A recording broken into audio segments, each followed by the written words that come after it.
This week, we're talking about the low inventory, so stay tuned. Welcome to another local market update with Rick Batista. Welcome to another weekly market update. We had as much inventory as we do farmers markets around Chicago. This housing market might seem a little less concerning for some of you. We're going to jump right in just a moment, but I wanted to point out that we'll be off next week thanks to Labor Day. So please enjoy a pumpkin spice latte as you stand around the grill one last time before the leaves and snowflakes begin to fall around Chicagoland. You know, with so many things going on with the economy right now, as well as in and around housing, I'm committed to bringing you weekly market updates because monthly just doesn't cut it. So forgive me for not being here next week due to the holiday. Before we get started, I want to let you know that this video discusses both national and local data. The local data we'll share in just a bit is for Chicago proper, the 77 areas. And although we do service all of Chicagoland, including the Burbs, later in this video, we're only going to dive into the city's data. So let's get started with a fun fact, and we'll share some other info and insights with you before covering the city's numbers. Fun facts, market time. International buyers of U.S. homes purchased 14.2% fewer homes from April 2022 to March 2023 compared to the same 12-month period a year before, according to the latest data from the National Association of Realtors. And we'll be referencing them as we do in most of our videos every single week. We'll be referencing them a few times as videos. So the National Association of Realtors, we might also be saying NAR or NAR. Foreign buyers purchased 84,600 homes, marking the fewest number of properties purchased annually by foreign buyers since 2009, when NAR began tracking this data. Although sales were down, home prices have continued to rise, with the median existing home sales price among international buyers hitting $396,400, the highest ever recorded by NAR. Speaking of NAR, this chart shows the data they collected regarding the last 12 months of inventory, and guess what? We need more inventory. For those who have been around the industry a while, 6 months inventory is optimal. But the reality is that the inventory shortage we face now goes further back than just the last 12 months. Moving along to our next slide, this bar graph with data from the National Association of Realtors shows the average annual inventory of homes for sale. Outside of 2006 through 2011, we've been short on housing inventory across the country going back to 1999. Side note, people refer to the bubble burst of 2008. I assure you, those who knew what's what saw the crap starting to hit the fan in 2006 and probably traced back the cause or causes to even before then. Next bar graph here, also data from NAR, goes back to 1985. Note that NAR did not conduct the survey every single year since then, so we're showing you data for the years that they did compile. Going back to 1985 through 2009, the average American household was turning over every 6.1 years. But for 2010 through 2022, that average was 9.3 years. So households are staying put for longer, which results in less turnover, and therefore less inventory. And the already low inventory becomes even less when you pair that up with fewer new constructions being built, especially the new construction of more affordable homes across the country, something we've covered in some of our recent market updates. Speaking of new construction, let's look at this chart with data from the census going back to 1970. For 14 straight years, we've been below the 52-year average.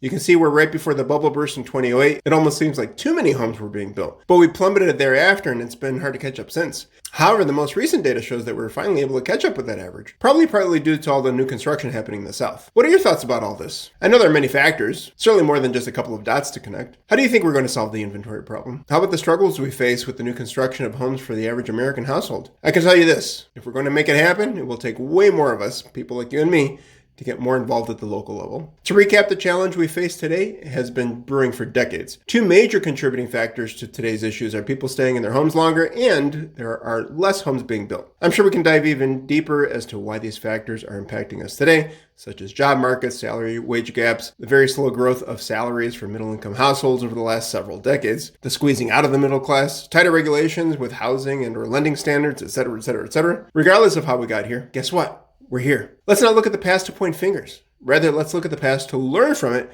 so future generations aren't reviewing data decades from now and wondering why they're struggling even more than the challenges we face today. Whether you have children or not, no matter who or what you believe in, if anything, it's your right. There's something greater than us out there in the universe, and we were put here for a purpose. This is certainly what I believe. And I don't think it was to be lazy and not work together to make life a little better for the next and future generations. Let's leave this earth and society, our communities, our species, in a better place than when we came into it. This next slide here from Forbes discusses the housing market being short millions of homes. These figures are from different sources that look at different data, so the numbers may not match up. But one thing for certain is we need more inventory. You see here, Realtor.com is calculating we're short by 5.24 million. Bank of America short by 4 million.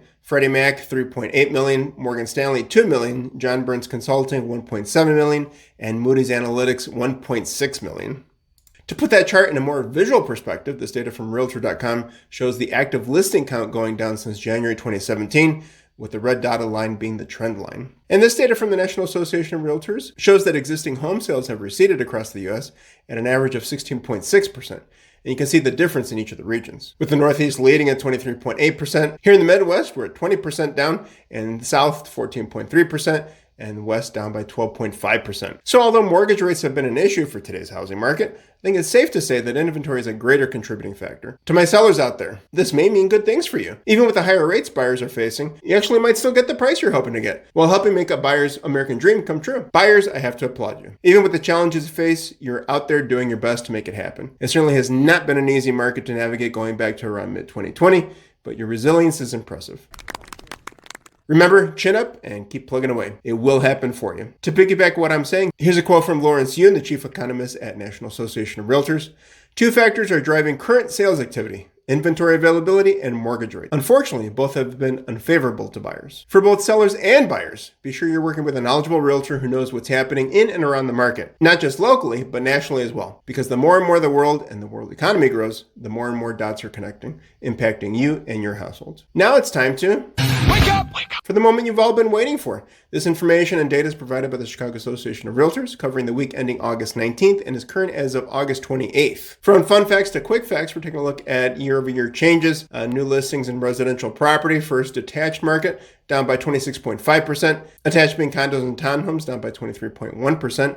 Under contract, big difference here, and certainly a difference than last week's numbers, last few weeks especially. Detached up by 14.9%, while attached is down by 6.4% year over year. Homes for sale, both down. Attached being pretty consistent with what we've been seeing over the last several months, I would say.